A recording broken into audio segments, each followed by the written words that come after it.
freaking first cut. Golly. Welcome to the First Cut Podcast. I'm Rick Gehman, and this is your recap episode for this week's Honda Classic. Joining me to break it all down, Mark Immelman is not only here, he's there. Hello, Mark. How's it, kids? Yeah, I'm down here. I actually loved my time in South Florida.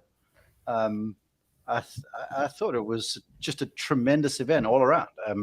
Andrew George and the tournament director and stuff, they did an awesome job. I thought the golf course, look, the weather was, it blew my hair back. In fact, it didn't blow my hair back because the wind barely blew. And it was just all around great tournament with a whole bunch of cool storylines. 7 out of the last 10 winning scores have been single digits under par. We had 3 guys double digits to start round 4. So scoring was very, very good this year. Patrick McDonald also in attendance. Hello, Patrick. A rare Sunday appearance for the boy. Happy to join you guys. Like Mark said, the Honda Classic. I know a lot of people didn't have a lot of faith in it coming into the week, but I think it really delivered. It was a great tournament there at the end. Certainly a lot of drama coming down the stretch. Greg DuCharme is here. Hello, Greg. Hello, boys. This tournament always seems to deliver down the stretch. It's the one where you're holding your breath on every shot. I mean, there were a couple of, I know we're going to talk about this a little bit later, but there were a couple of times where I was, flipping back and forth between the 2 golf tournaments going on today at the same time. And I come back and Eric Cole's hitting an approach shot and my stomach's tightening up. I'm, losing my breath because you don't know what's going to happen.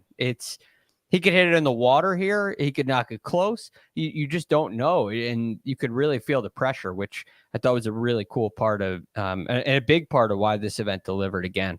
Hey, what was the other event you were watching? It was a LIV golf event. Okay. Were you nervous at that one too?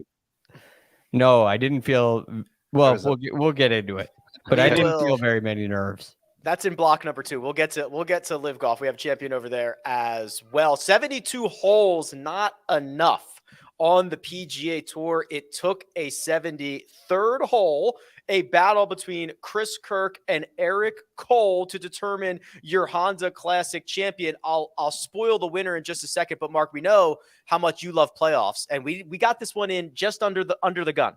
Yeah. Look, playoffs aside, I whine about them all the time because playoffs mean a bunch of us miss flights and stuff like that. Now, thankfully, I've got a flight tomorrow morning, so it was okay. Can we make a petition, please, First Cut, for every event finishing on a par 5? I think a par 5 18th hole is just a tremendous idea. And especially a hole like this where you have so much that can go on. I mean, you can see anything from 3 through 6, sometimes 7. Now, when the wind's blowing on that hole, it becomes even more diabolical at times. But it's a great way to finish. And that mix of holes running down the stretch there, I guess, Greg, that's why we see so much volatility and why, it's kind of white knuckle stuff coming down the last hour of golf. I completely agree with that. All of the finishing holes have water involved. I mean, all the way from 14 on in. I guess 16, not so much by the green, but all of those shots require you to take on that risk of water. Maybe the bunkers on the other side, or oftentimes the hole locations are cut near the water and they really come into play, and you can make doubles and you can make birdies, and it is extremely volatile and you don't know what's going to happen just for that reason. And that kind of thing, it doesn't just affect the shot, the ball in the air, the viewing of the 7-iron or 6-iron or 3-wood or whatever club you're hitting into the green. It affects the decision-making. It affects the shot shape you're going to play. And you see guys take on conservative strategies, aggressive strategies, over-aggressive strategies, over-conservative strategies, and they all play out in different ways, which just makes it fascinating. Well, that water, Patrick, is the reason we were even in a playoff to begin with, because Chris Kirk stepped on the 72nd hole with a 1-shot lead. He was 249 yards away from the pin, smack dab in the middle of the fairway, and he proceeds to go for it. Tries to pull off the hero shot, banks it off the wall, and almost takes out the floating Honda in the process. I've always said that if you have a 1-stroke lead on the 72nd hole, you need to go pin hunting from 250 yards with the water on the right. Right. You say that every single week. You tell us that. So respect to Kirky on that one. But as a habitual drawer of the golf ball myself, when you get the hips firing a little too soon and you flare it a little right, I wonder if that shot from yesterday where he kind of hooked it into the grandstand was on his mind a little bit. He said after that, he's like, I probably should have just hit it left. That would have been the shot to hit on Sunday too.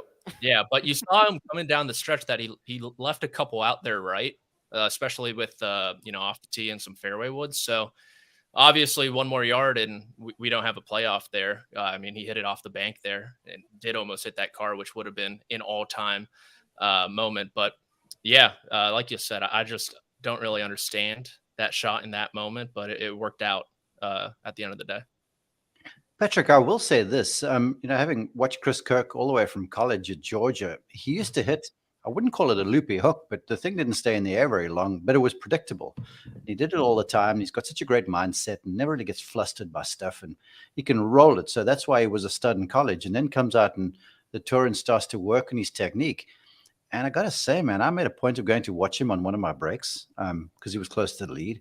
He is flushing. I mean, and the ball's barely moving through the air. And the drawer that I used to see is no longer. And it's almost like it's Chris Kirk 2.0. But the problem is then when you're coming down the stretch, right, and there's wind off the right-hand side, and somewhere in the back of your mind, you're like, oh, geez, when stuff goes wrong, I do hook the golf ball. And then so you set up for that draw and you just flush it dead straight like he was. That's where the challenge is. That's that thing when you're like, okay, what's actually going to come out the barrel? And that shot on 18 was one thing. I was super impressed by the tee shot in 17 because, with that draw and where the bunker is and stuff, you got to take on the water down the right-hand side. And truly, I'm impressed. I thought he hit the thing on the button. I mean, and but for just a few feet, it could have been a different result. But yeah, I mean, it was the cardinal sin, let's be honest. A bogey on the 72nd for Kirk, a par for Cole. We're headed to a playoff. They run it right back, Greg, to 18. And off the tee, it's advantage Cole. He's piped one right down the middle of the fairway. He's in literally the same exact spot he was in regulation. And Chris Kirk stymied behind a very well-positioned palm. Yes, and he hit a very similar shot Patrick was alluding to, and Mark too, where it didn't really turn over quite as much. He kind of hung it out there a little bit to the right-hand side. And, these shots aren't they're not fading. They're not necessarily weak. They just don't curve. It looked to me like he was expecting a little bit more curve and didn't get it on either of those occasions. And now he's forced to lay up, and it turned out to be a pretty good thing because he laid up to a number that I guess he liked. That number was 108 yards, and he proceeded to do this.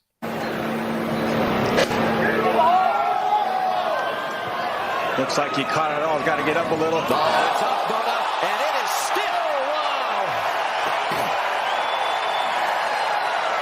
Wow. Yeah, that'll do.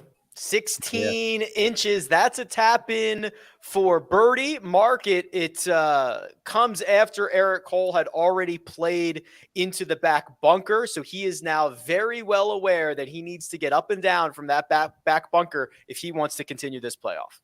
Yeah, but may I please just go and visit that wedge for a bit because the golf nerd in me is coming out a little bit. Yeah. And look, you heard them talk about how he had to stretch the lob wedge. I mean, that was at maximum yardage. And that was just a masterclass in understanding where your body is, where the adrenaline is, never changing who he was. If you watch the golf swing, he had to lean on that wedge, right? But you never saw a disconnection in the swing. You saw the speed in the right place. The transition from backswing to downswing was so on point. And it was a guy that wasn't freaked out by the situation. He wasn't hasty. He understood this is it. I'm stretching the lob wedge, but I know I'm adrenalized right now, so there's enough in this thing. And lo and behold, I mean, that was just a masterclass. It sort of gave me shivers a bit. And then Eric, I mean, he was a little unfortunate, honestly, because he thought the ball was in the front bunker. But he again flushed the thing so good, he hit it through the back of the green. And that speaks to a young man who's wildly talented. I mean, I've watched him since college. Just being in a situation where he's won before a lot, but he's never been on the PGA Tour with a chance to win. And you turn into kind of a super version of yourself. And I have no doubt that he's going to learn from that, because look, it wasn't the bunker shot. It was the second shot that just went farther than he expected.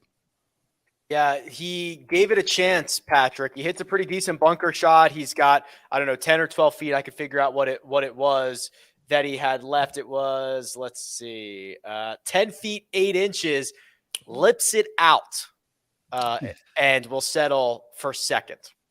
Yeah, that was a tough one. I wonder if looking back at kind of Sunday, if it's not the 72nd hole up and down that he'll kind of kick himself for right there in position when Kirk just hit in the water, not getting that one up and down, chipping it through the green.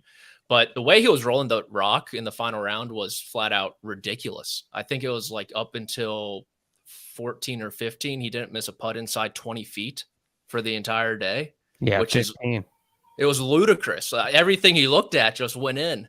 So you almost felt like on the first playoff hole that it was going to go in, maybe just a touch too firm for the line he took. But yeah, like Mark said, you got to imagine he'll learn from this. And I don't know if you guys watched the Big Break at all back in the day. Of course. But when they had it at PGA National, both of those spots were like one of the challenges. So it was kind of one of those that GIF emoji, like when you're looking at the screen.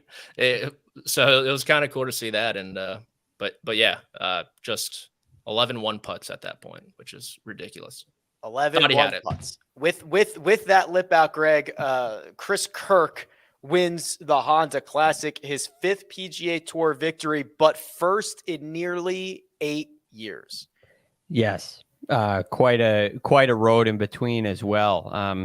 I mean, he comes out on the PGA Tour and has immediate success, wins an opposite field event, the Viking Classic at the time, wins again the very next year, the McGoldrick Classic, and wins a playoff event at the Deutsche Bank, wins a Colonial. I mean, the guy's really racking up a really, really nice career, but behind the scenes, he's dealing with some demons, dealing with some struggles, which, I mean, he mentions first in every interview. He mentions his sobriety and how important it is to him. So in 2019, he took a leave of absence from the PGA Tour to get healthy, and he did, and is clearly doing a lot better now. And this has been a long time coming, because he played some really good golf last year as well, and had very similar sentiments every time he was around the lead.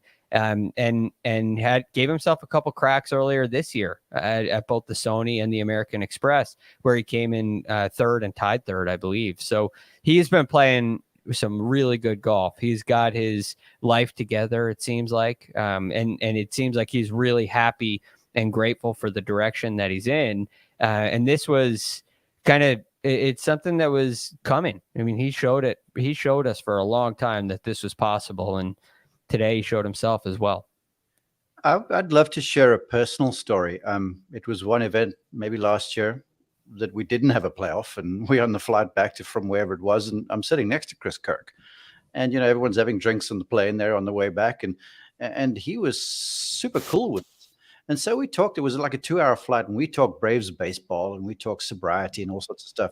And I've got so much admiration for the man now, because he's using this platform that he's been given to kind of help other people along the way. And the way he speaks about his family and how candid he is about the sobriety, that takes a lot. And then from the performance standpoint, it sort of gets down to, these people are human beings just like all the rest of us. And they have the same struggles we all do. And then they've got to blend that with performing at the highest level week in and week out to earn a check. And to that too, I mean, you're watching down the final hole there, and you see in the playoff how Eric Cole is checking his insulin meter in his pocket because the guy's a type 1 diabetic. And this is when, I'm going to make it about statistics. There's oftentimes you've got to chuck the stats book out the window, because these folks are human beings, right? And when they're coming down the stretch there, they've got real life stuff on the go. And then to watch him win, and to watch him celebrate with his buds from Georgia, and for him to stand up there and say, I'm so thankful for my sobriety. I'm certain that that's going to help someone along the way, just maybe navigate some of the struggles they might be having. So good on you, Chris. I mean, what a man. Congratulations, Chris Kirk, back in the winner's circle on the PGA Tour. Wasn't easy. Got it done. Eric Cole put up a very good fight, Patrick. Let me rewind 54 days. That's all. 54 days to January 3rd. Eric Cole fires a 67 at Abacoa Golf Club to get his 56th win on the mini tours. This event, he nets $1,300 for the victory. 54 days ago, not 8 years ago, 54 days ago, he wins an event for $1,300. A solo second, Patrick, here at the Honda Classic, 915 G's. So, pretty good week.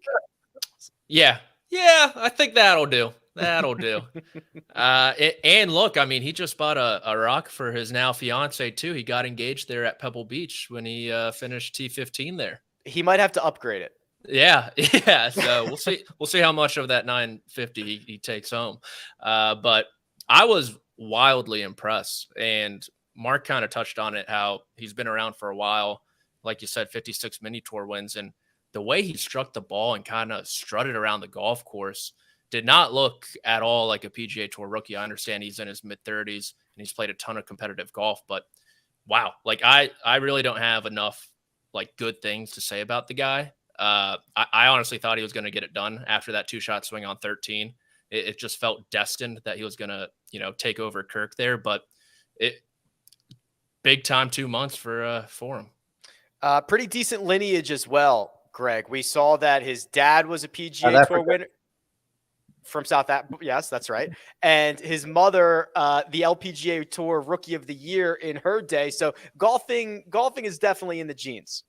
It's a rare thing when you have two golf professionals as professional golfers, not golf. I mean, professional golfers as parents. It's quite a lineage. He's also one of 7 kids, I believe, and so that's pretty cool too. But did I hear that right? He won 54 mini tour events. 56. 56 mini tour events. 56 mini tour events. That's right. It's just unbelievable. You've lived down there in this neck of the woods, Greg.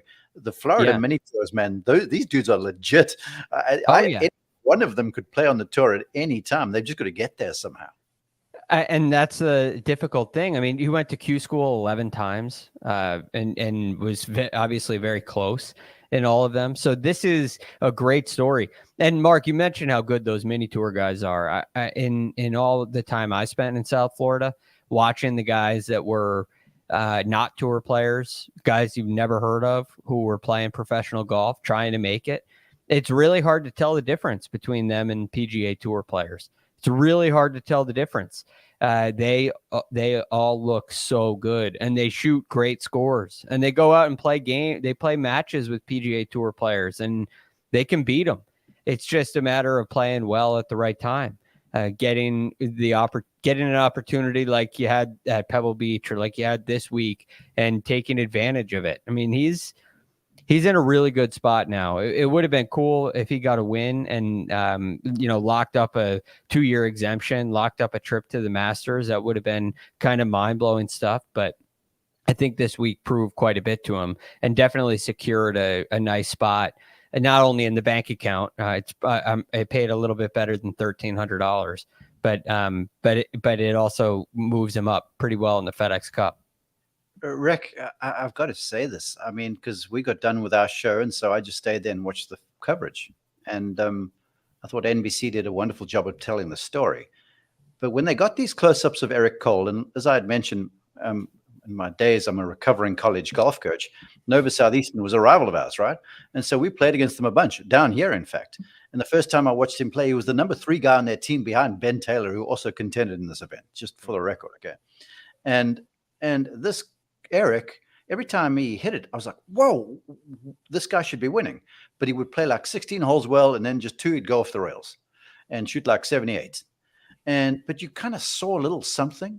And then now he credits his dad for the golf swing, which to me has fallen straight out of heaven. But then he talks about his mom helping him mentally. And you could see how sharp he was mentally, all those putts he made and stuff. And then they had a close-up of him in the playoff.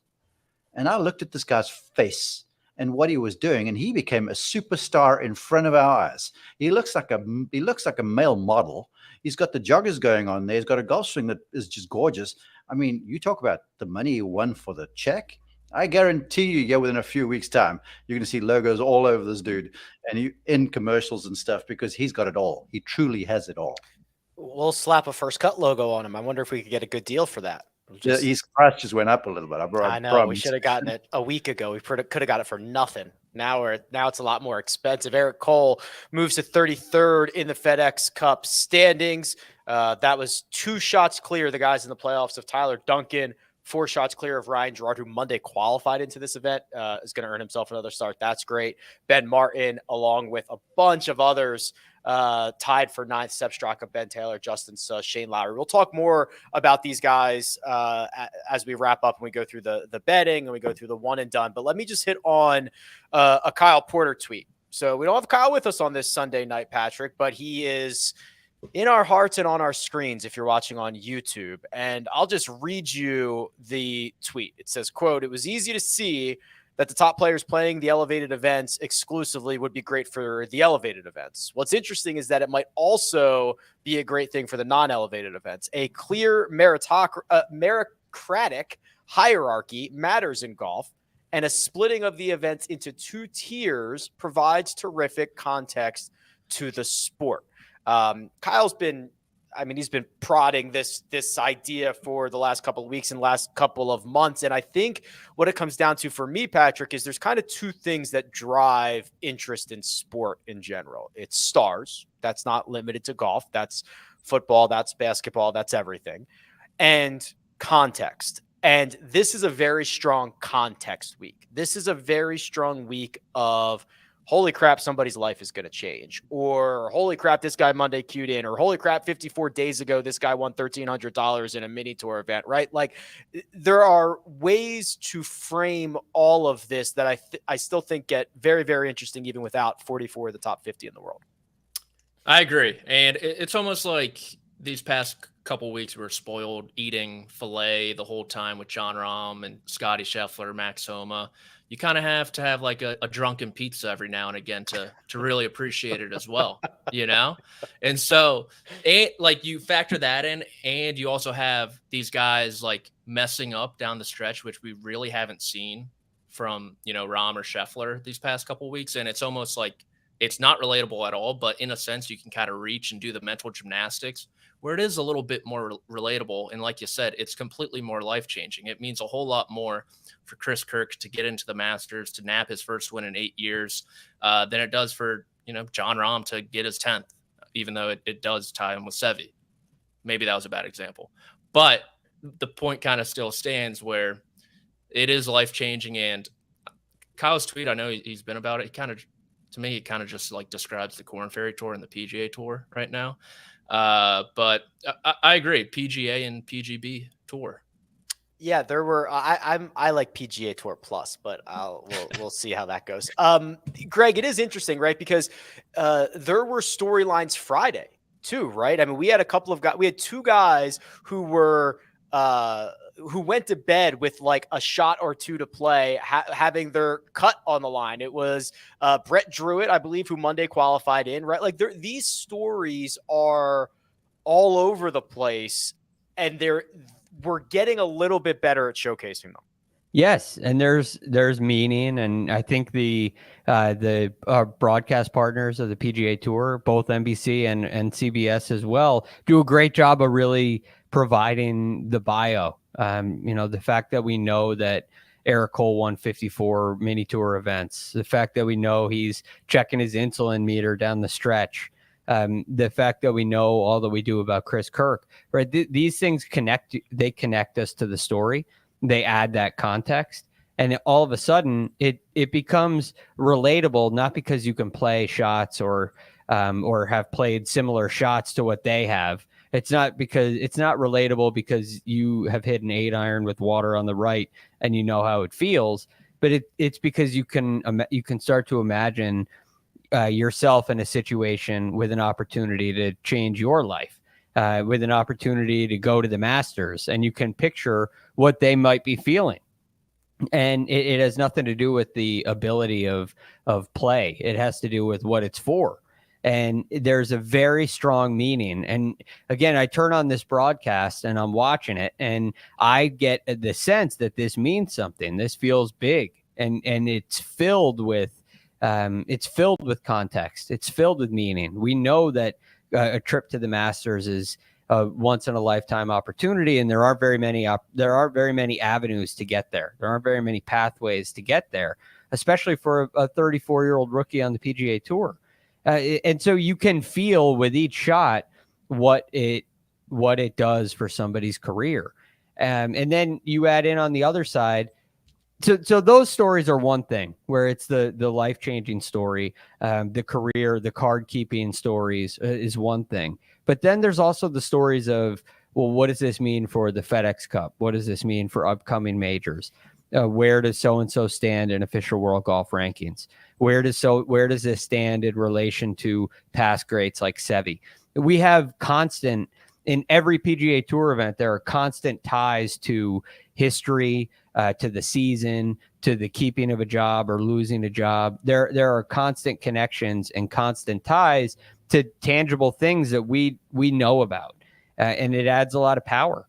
And it comes through down the stretch when it's a tight race, and these guys have very nerve-wracking shots with a lot of drama on the line. So it paints a great story, and I really felt more than I expected to feel today heading into the Honda Classic. I've gotten friendly with a couple of professional golfers out here in Vegas, Mark, who do like the Monday Q circuit. Like it is not easy. It's very difficult. And sometimes I sit here and go, man, like, is this really, like, why do you keep putting yourself through this, like this heartbreaker where you got to go out and you got to go shoot like 8 under par. And it's just like, why do you keep going through this? And then I look at Ryan Gerard, Monday qualifies in, finishes solo fourth, $411,000. He's going to get another start. His life has just changed. And it's like, oh yeah, that's why they keep doing this. Mm-hmm. That's so very well said. And Eric Cole is the same sort of thing. Think of all the mini tour events, the slog, the grind, the evening. I guarantee you lots of tears, lots of times perhaps that they were close to giving up. But you just stick to it because you believe deep down somehow that you're good enough, and all you need is the one chance. And the key is to take that one chance. And we saw some really cool stories where the guys did it this week. For me, you know what? These stories are more compelling. And I'd like to draw a comparison just with Max Homa, for argument's sake, right? He comes on tour a few years ago, heavily lauded out of college. He was a star when the NCAAs, potential star. Just couldn't find his rear end with two hands for a while there on tour, loses his card, gets it back, loses his card again, goes to the Corn Ferry Tour. He finished with like 3 birdies that year on the Corn Ferry Tour to get his PGA Tour card back. So he's basically on by the skin of his teeth. But through it all, he's built a bit of a personality for himself, with some tweeting and some roasting of people's swings. So people know him. Then all of a sudden he works in his game. He gets a break. He plays well. Out of the blue, he has a victory at the Wells Fargo event. And look at him now. Now he's talked of in the same circles as the Rorys and the Rahms and the Cantlays and stuff. So it's all possible. And all these guys have got to find is the 1 week and maybe the one shot even. And sometimes one shot can be the difference for Eric Cole. Think about if he wins, like you guys have documented what happens. So it's a slog and it's a grind. And for every one Ryan Gerard there's thousands of guys that aren't making it and thousands of guys that are struggling. But my hat's off to each and every one of them, because if you have a dream, you work hard, you make sacrifices and stuff, and you go after it. I'll tell you what, there's another one that comes to mind. Yannick Paul, 2 years ago, Greg, remember this, was playing on the Outlaw Tour, right? We were playing Outlaw Tour DFS with Yannick Paul, and he's won on the DP World Tour. He finished runner-up again this week. I think it's a second runner-up in his last handful of stars. I mean, it's crazy. It's crazy the trajectory that you can get on. Yeah. But, at the same time, when you watch these guys and you see how good they are, it would be hard to imagine quitting, knowing you're that good. Like how could I be this good and give up and not make it? And knowing then on the other side that all these stories are possible, and you see one of your peers, you see Eric Cole go do this, and you just beat him in a skins game or in the last mini tour event, and you can play with him, and you see that and you say, okay, my turn is coming. And that's why they put up with the grind, because they know how close they are. And it's just the hardest thing is what Mark talked about with Eric Cole, where you play great for 16 holes, and there's a couple holes where you go off the rails. When you don't know when that's going to happen and why that happens, figuring that out and getting past that is a really hard thing. And it makes you feel that much closer. So it's a really cool thing. I just love when we get a great story that does play out. And I know that Eric Cole didn't win this week, but it's still certainly a great story. And this could be a week that helps him keep his card for sure. We have plenty more golf to chat about. We're going to hit up LIV Mayakoba. We've got to go over our Honda Classic best bets and one and done. But first, we're going to take a quick break and hear a word from our partners.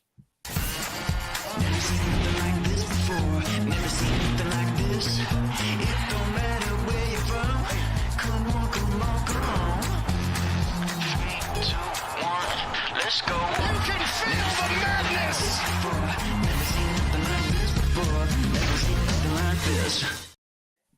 And we're back. LIV Golf kicked off their 2023 season in Mayakoba, Patrick, and it was a runaway. Charles Howell III goes out and fires a bogey-free 7-under round of 64 around Mayakoba to win by 4 shots over Peter Uihlein, 6 clear of Brandon Grace in third, and the Crushers are on the board with their first win of the year. Your Crushers, crushing it. Thank you very much. So for those who missed it, I wasn't going to bring it up, but since Patrick did, for those who missed it, we generated teams for ourselves last week, and I am a Crusher at heart. That's my squad for the year, and I'm already off to a great start. Yeah, speaking of hearts, the Rippers really ripped mine out this week. Just not a consolidated effort. 5th. Yeah, Cam needs to whip those boys into shape. I don't know what's happening behind the scenes. Maybe one too many beers. They were doing shoeies on the course during the broadcast with one of the. I can actually not tell if he's being serious or not. I'm serious. They were doing shoeies on the golf course. Sue Ann, I believe that's her name. Yeah, they're ripping. Yeah, they were doing it all. I was back and forth like Greg. One moment Cole had like a shot over water, and then I look back, Peter Uihlein's in the trees for like 15 minutes straight.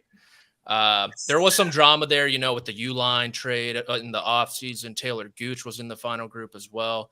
Very intricate stuff here, guys. But I'll say this about LIV. And this is kind of, I think, going to be their problem. They've kind of chosen the schedule of going against these lesser PGA Tour events. And even as a golf sicko myself, I mean, I've chosen to do this for a living. I don't need like 2 of these type of events in 1 week. 1 is more than enough for me, because you kind of almost get worn down a little bit, hyping yourself up. The major hangover is kind of real, where I don't need to watch these guys who don't care play for a $4 million top prize, as opposed to the great storylines we just covered. And I've been pretty much down the middle of the road with LIV and the resurrection of LIV, or the introduction of LIV. But it's just like not different enough. I feel like if they had gone super different in almost like the TGL route, where it's like 2 hours, super quick, Monday night, like the PGA Tour kind of beat them at their own game with how different it is, because it's the exact same thing without any context or meaning. I actually had a little trouble, Greg, flipping back and forth. So not all CW affiliates were showing this, from what I understand. I am also under the impression, well, I'm not under the impression. I watched it as they had like 20 minutes of audio issues on Friday. My local affiliate was not showing it in full HD. It was in 720p, which is, from what I understand, was happening in other places as well. So I don't know if this is ironing out the wrinkles, but I liked it better when it was on YouTube and I didn't have commercials and I could watch it however I wanted. that was the best thing they had going for them. And I actually found this week quite difficult to follow. I understand where you're coming from. Now, being on YouTube, having no commercials is great for a viewer, but it's not great. It's not a great business model. So I think we all understand that. So it's a difficult situation that you're in when your assets are really there's really one asset that LIV has, and it's a really big bankroll. And that's how they got the players that they did. And that's how they have kind of gotten this far, which I will say is impressive. But watching today, and I didn't see any on Friday or Saturday, but I saw, I was flipping back and forth actively today. And I couldn't get over the contrast between these two events. In one side, you have this camera shot of, you have this camera shot, which is looking through the bleachers out into the ocean in Mexico, which is beautiful. But you got guys sitting there that look like they're having a great time. They're drinking some beers and there's music playing. And then there's Taylor Gooch putting on the green with shorts on. And while the announcers are talking, there's music playing over it. And it's like the attempt to make it louder is only in the atmosphere that's in the crowd. But then the broadcast is quieter.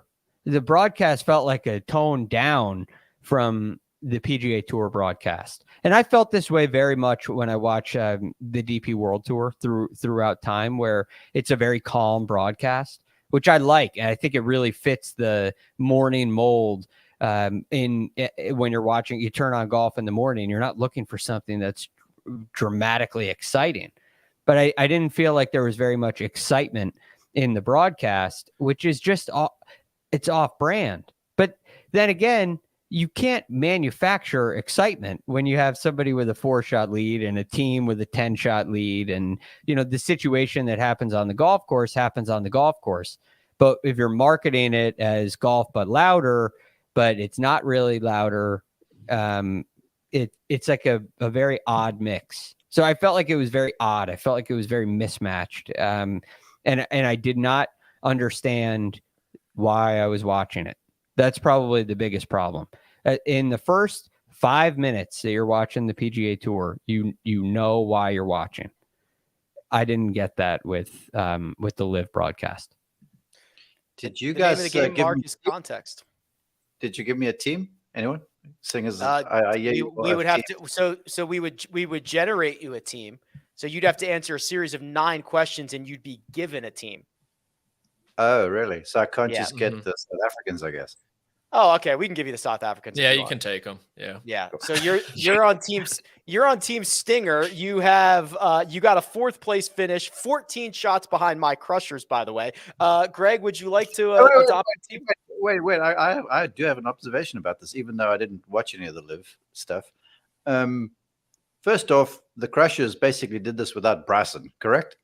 Yeah, we've got plenty more in the reserves. All right. Yeah. Okay. Just Scary. Again, just to remind you of that. And then, did you see what the ratings were for the first day? Yes.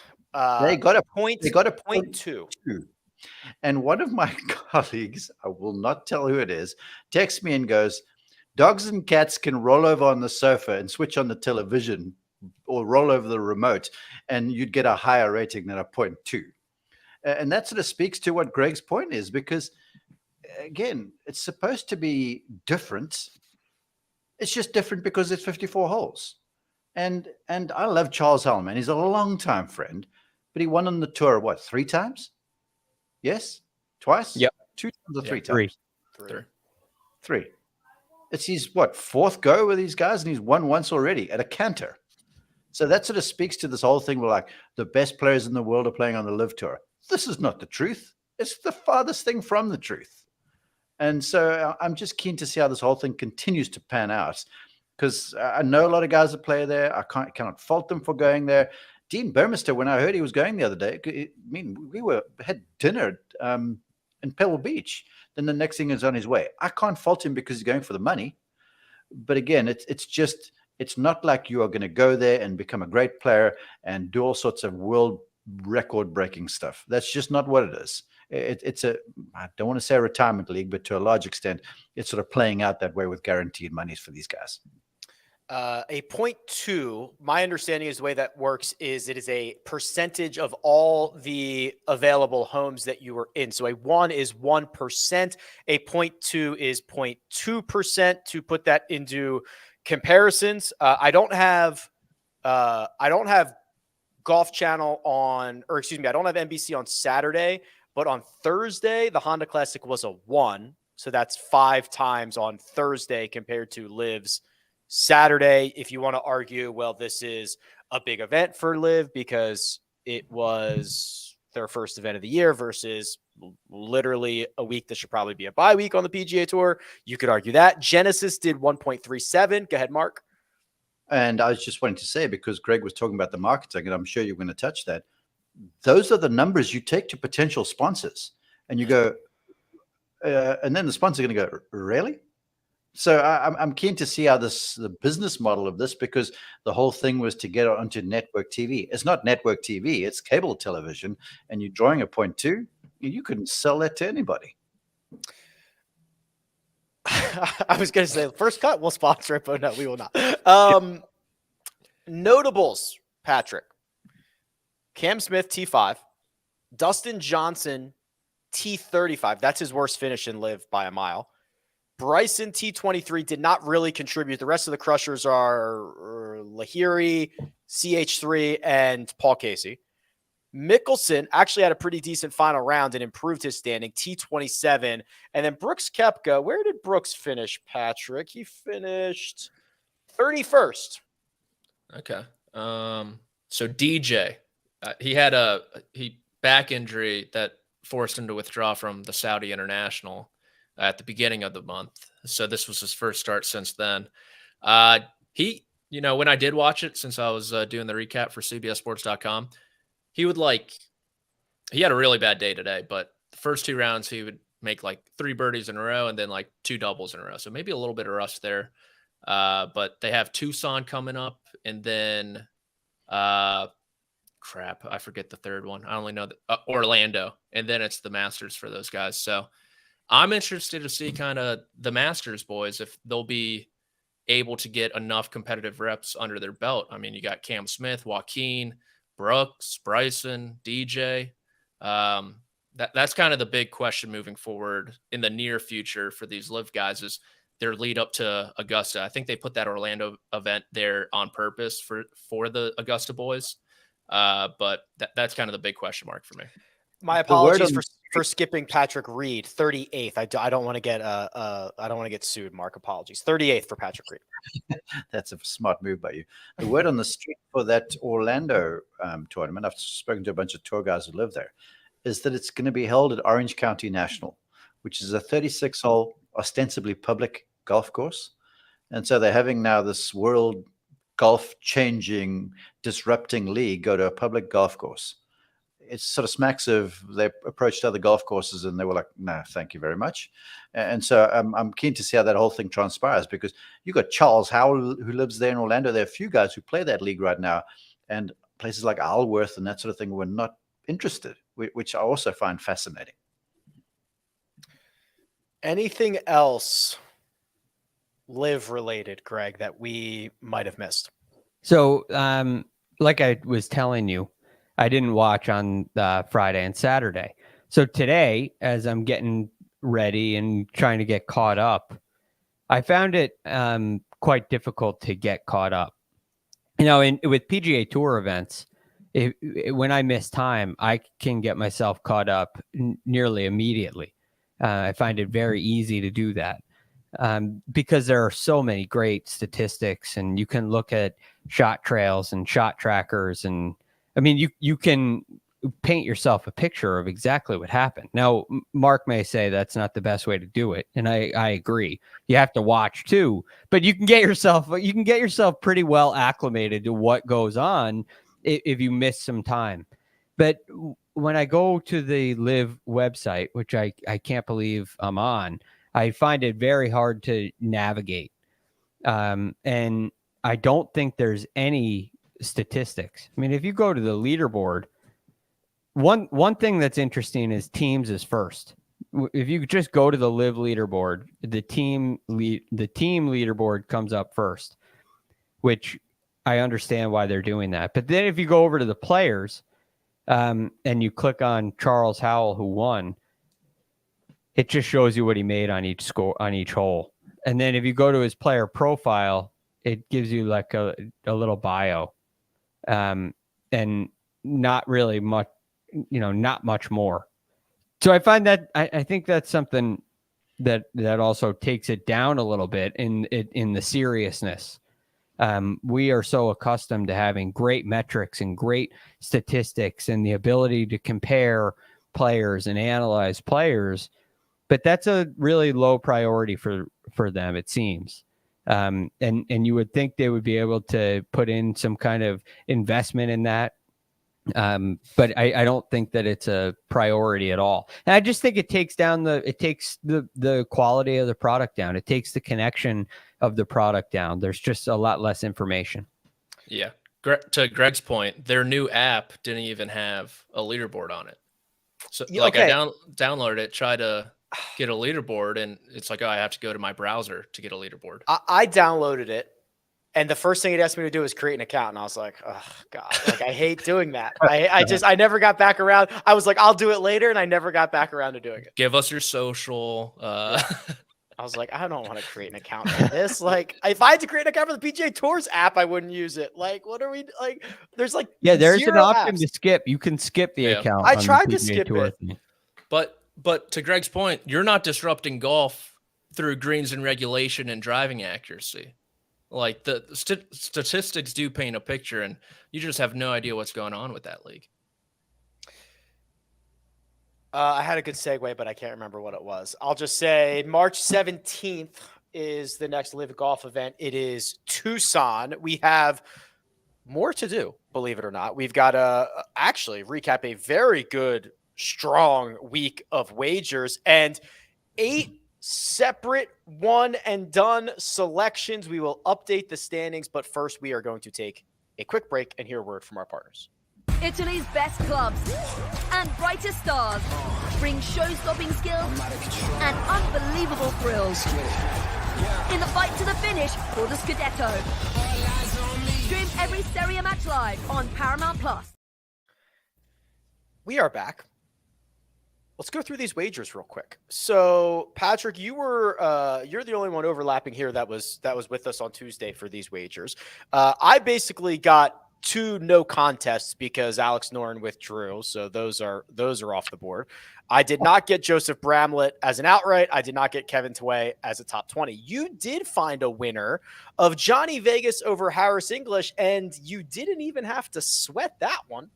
Loved Johnny Vegas this week. I thought he was gonna, maybe post a 59 here on Sunday. He got off to a hot start, and then English has really been struggling. But I kind of like your no contest. Typically, that's a good strategy for me with how much losing I've done. But so happy to get at least one bet on the board for us.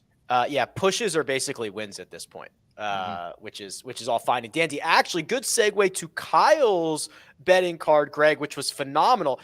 So Johnny Vegas goes out in 29. Birdie's 11. He is now 7 under through 11. He doubles 15, bogeys 17, does make eagle on 18 to finish T21. That does not hit for Kyle, but Kyle had Chris Kirk in a 3-ball as his matchup, and Chris Kirk as an outright 30-1. I believe that's the largest outright wager we've hit thus far. Yeah, that's a big one. So good for you, Kyle. That was awesome. I love that he goes all in on one guy, pretty much, and it's nice when it pays off. Vegas was I thought a phenomenal pick this week, and I thought he was going to miss the cut.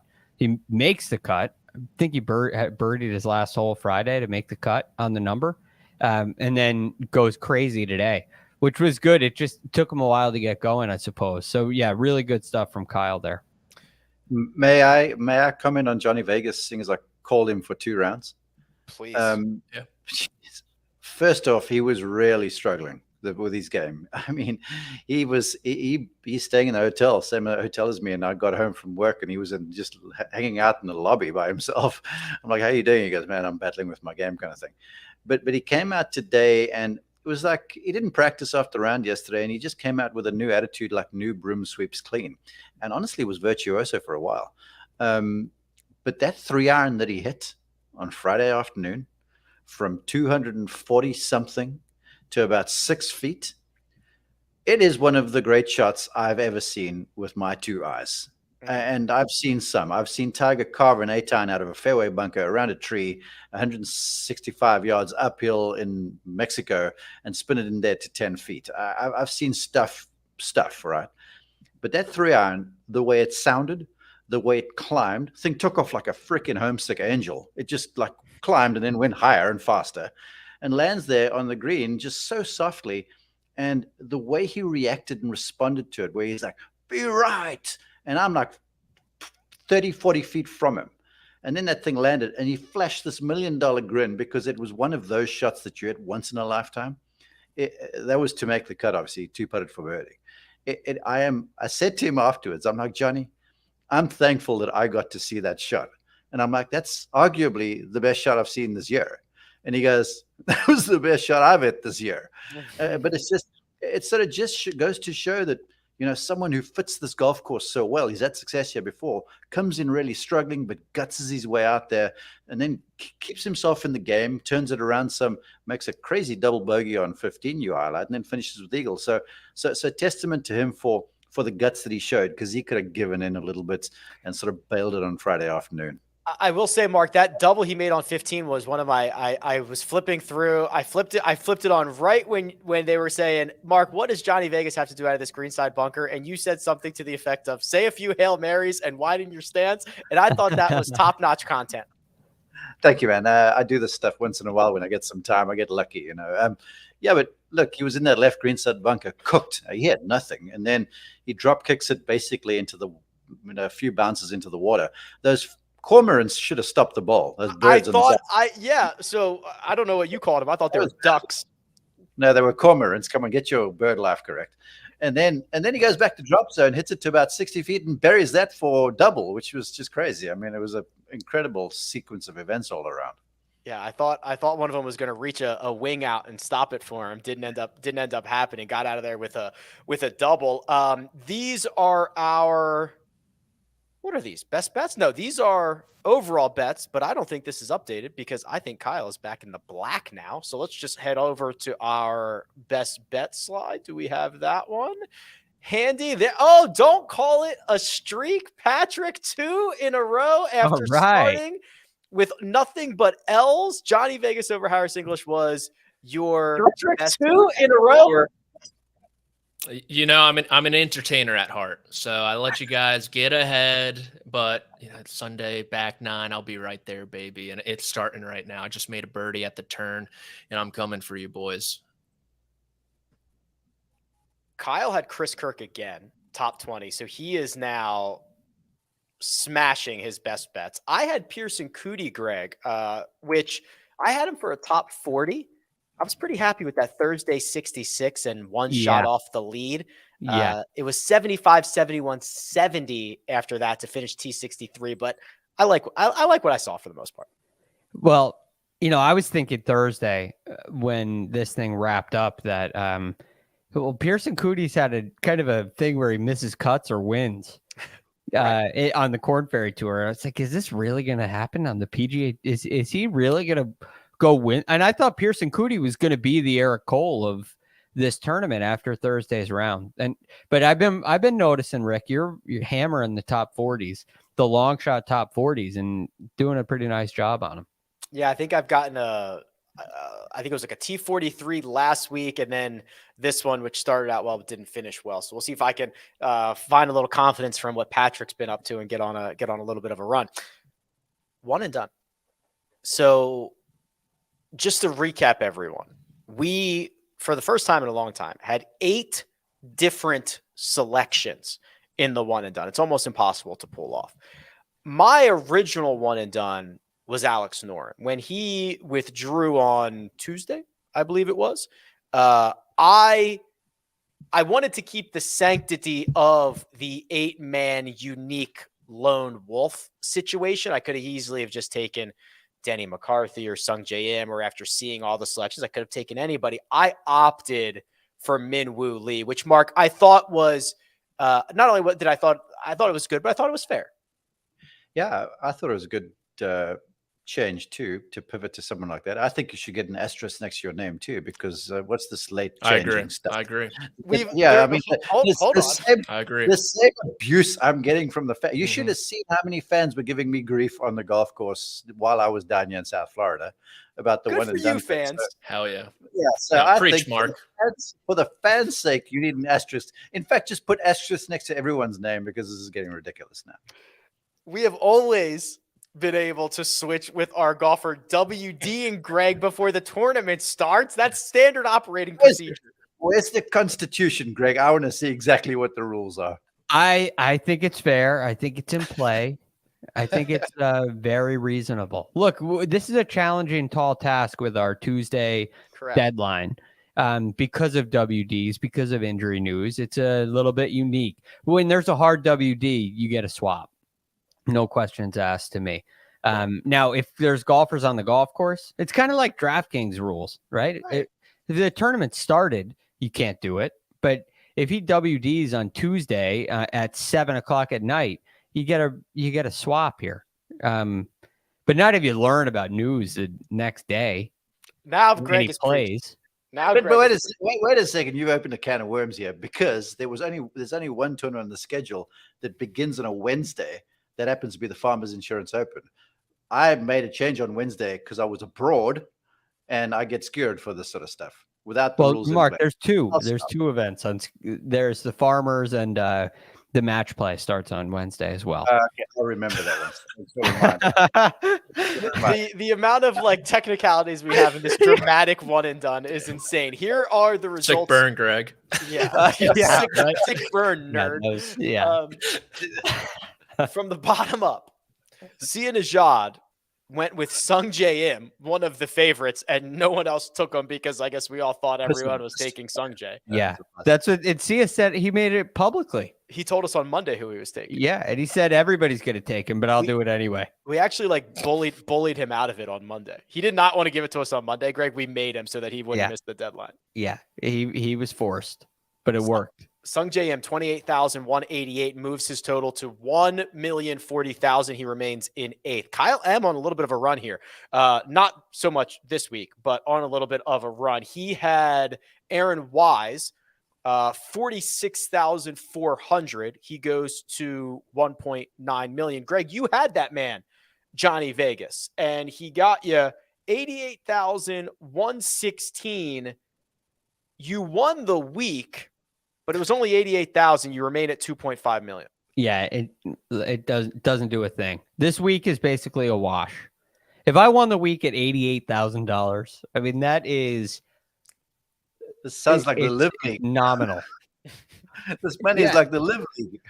Yeah, I know. That's what it sounds. You know what it sounds like? It sounds like I won the mini tour event that Eric Cole won 50 days ago.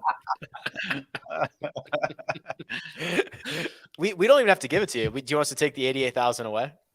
Would it make a difference? I don't know. I guess we'll find out at the end of the year. No, don't take it away, please.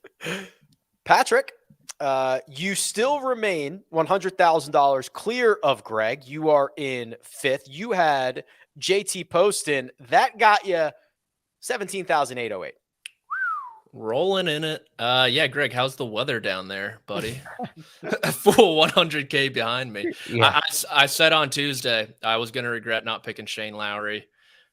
In my head, I'm in a mental pretzel. These new designated events, like I said, I'm going to be the guy who picks John Rahm the 1 week he misses the cut somehow when everyone else has already cashed in their payday. So I'm nervous. That's all I'm going to say. Kyle Porter opted for Matt Kuchar. Goose egg, miscut. 3.1 million is where he remains in 4th. I went with Min-Woo Lee, 65,100. Not much of a change. 5.8 million in 3rd. The fans. They've been rocking and rolling. The fans have earned They earned $3.6 million from Scotty Scheffler. They earned $2.1 from Max Homa, and they earned $20,944 from Adam Svensson, $6.3 million. That is still $2.5 million behind that man right there, Mark Immelman, who also took a goose egg with Denny McCarthy. But Mark, you survived it. You dodged the bullet.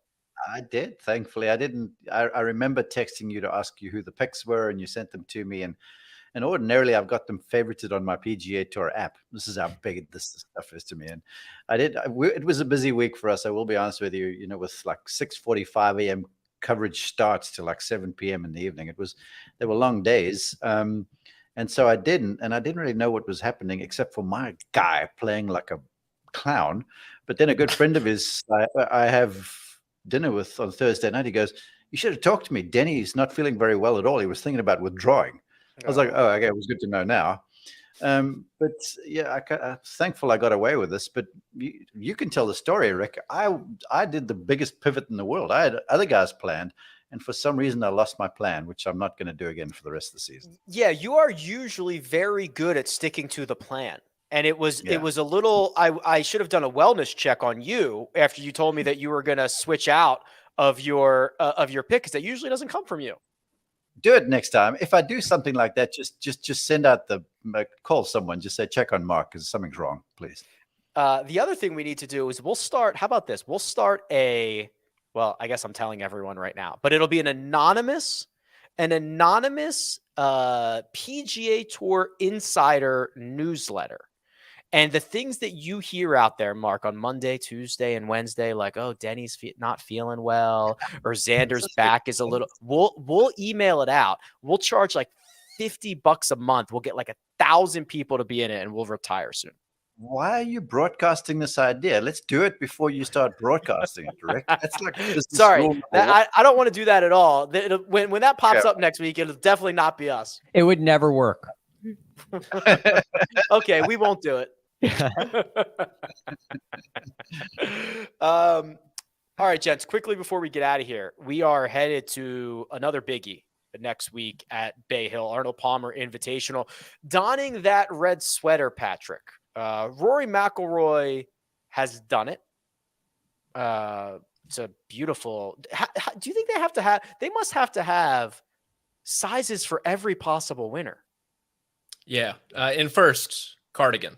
Okay, let's get that right. I believe it's a cardigan. Sweater. Sorry. Thank you, Patrick. Thank you for doing that. Patrick, you're the more fashionable one. You've got the newsletter. You keep me in the know. I don't know. I thought it was a sweater. Yeah, I mean, they've had Hatton win it. Did Leishman win there as well? Oh yeah. So those are two pretty different ends of the spectrum. So they probably have a few sizes for the boys there. But I'm keen on, looking ahead, one Jason Day, 2016 winner, playing nice. Gratuitous. I like where your head's at. Okay, you want some insider info here. Jason Day and I had about an hour conversation the other day. My podcast is being released early next week, Monday or Tuesday. He took me, basically us, whoever listens and watches on YouTube, into his hitting studio. Talked about his golf swing, his ball striking, the career, the whole thing. Walked through what he thinks about when he's putting. I mean, if you're into golf stuff, this is for real. And Jason is feeling pretty confident about Jason right now. And he's won there. I called him way back in the day when he won over there. That podcast called On the Mark. Check it out wherever you get your podcasts. Just Mark, try to make sure that's out before Tuesday at 5. How's that? so we can make our picks based on it. Isn't my word good enough? Yeah, it probably is. How about this, Greg? 44 of the top 50 players in the world. That is the most top 50 players in a single event since, do you know? The 2021 PGA Championship? No. It was the 2022 Open Championship at a little place called St. Andrews. Okay. This is a big boy. It's a big one. Pretty cool. This is going to be it's going to be a great event. Bay Hill is cool. And when you get it suits the best players in the world. So I think you're going to have another top heavy leaderboard. Yep. Bay Hill, Mark. Week thereafter too. Yeah, the next 2 weeks, Arnold Palmer, and then obviously the Players. Florida Golf is good. How do we think Bay Hill's going to Bay Hill's usually a pretty stout tee to green challenge, huh, Mark? Yes, indeed. And Arnold Yeah. Palmer, in his wishes, he wants the rough heavy, he wants the fairways narrow, he wants the greens firm and fast. You can guarantee a tough examination. And we hear there's supposed to be some chilly, windy weather on Friday, and that's going to add to the examination. Also, Patrick, we'd be remiss if we did not mention that the Puerto Rico Open is also next week. Yes. How could I forget? Ryan Gerard's in that field, correct? He got entry into it with his play. I believe he did. I kind of wish he got into the Arnold Palmer instead. Like, do you know how sick that would be? 9 months ago, he was playing in the NCAA tournament. Boom, Arnold Palmer. Try to win $3 million. Yeah, that would be pretty sick, but not going to happen. The Puerto Rico Open field is a doozy. Check it out if you are interested in that event. Gentlemen, any final thoughts before we get out of here? I do have one programming note, so don't leave just yet, but any final thoughts on this week of golf? I'd like to, if it's okay. Look, the West Coast swing is sensational. You go to unreal places with unreal views, and they're 4 very different golf courses, and it's just a great way to start the year. But the Florida swing, you go to 4 big boy golf courses. I mean, this place last week, it was all you wanted, and it played easy. Bay Hill's the same sort of thing. It's going to test you in every department of the game, mentally and emotionally as well. Players is the same thing. And then Valspar is sort of the red-headed stepkid in a funny sort of a way, but it's real. That golf course, I think it's great. Valspar is an awesome tournament. They get good players. I see JT is lined up to play it, Justin Thomas. So these 4 events in Florida, for me, year in and year out, are great. Hard to argue with that. Anything else, gentlemen? I think Spieth is playing the Valspar as well, but I will say Sung J M needs to take a break. He's only taken 1 week off so far, and it's been Pebble Beach. And then if you think about it, he's going to be playing 8 out of 9 to begin his 2023. He buys a house, doesn't matter. Still Iron Man. So shout out to Sung J. Sung J rolls on. All right. Here's the programming note. Those round by round recaps that we have seen you on Twitter. Are you guys done with the round by round recaps? Where's my round 2 Valspar championship recap? How am I supposed to know who to bet on a Friday night? Yeah, we've heard it. We were always bringing them back. They're coming back next week. So we are going 6 days a week. We've got producer Josh on the sticks, on the 1s and 2s. Did you see this? We had graphics, we had clips. Are you seeing the things that are happening around here? That's what we're building towards. So Greg, we got a new schedule for next week. We're back to round by round recaps. It's going to be absolutely bonkers. Leveling up, just leveling up the game 1 step at a time. I'm fired up about it. I love the round by round recaps. I think I might have tweeted about missing them a time or 2. Was that you tweeting at me from your burner? Yeah, I have one of them. I forget which burner, but I have a couple. Yeah, I love the round by round recap. Some of my favorite episodes. So I can't wait to get back in the game this week. Those round by round recaps is what gave us great content for Full Swing. That's how we got picked up into Full Swing. Point. If we don't do those, we don't get in the show. And here we are. Fitzpatrick was the favorite at the U.S. Open, as Greg said. There you go. And now we're immortalized on Netflix forever.